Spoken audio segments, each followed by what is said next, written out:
वासियों अॼु मीरपुर बठोरे में रबर सिंध साईं जीएम सई जे पैरोकारनि जो इतिहाद जीअं सिंध रबर कमेटी जो सरबराही इजलास थियो आहे, जंहिंमें असां सॼी सिंध खे दावत ॾिनी आहे त सन अचो।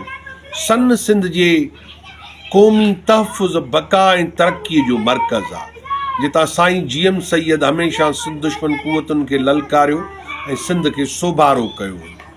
अॼु सिंध फेडरेशन हिन मुल्क पाकिस्तान में ख़तरनि जे उन्ही दलदल में दबिजी चुकी आहे त कराची शहर जिते गभरू पुट सिंध जा अफ़गानी ऐं ॿिया धारिया मारनि था।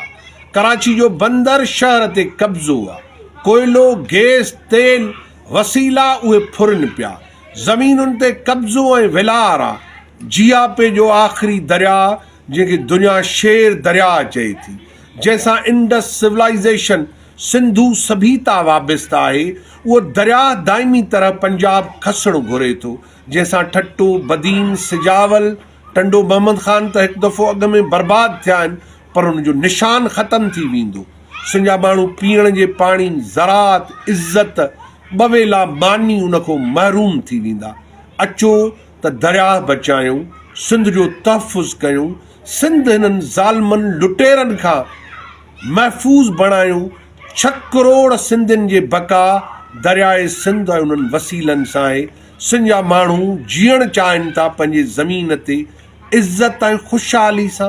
तंहिं करे अव्हां खे दावत ॾींदुसि, सन अचो, 17 जनवरी ते गॾु थियो त सिंध खे ख़ुशहाली, इज़त ऐं तरक़ीअ जी दाइमी शिकिल में महफ़ूज़ कयूं।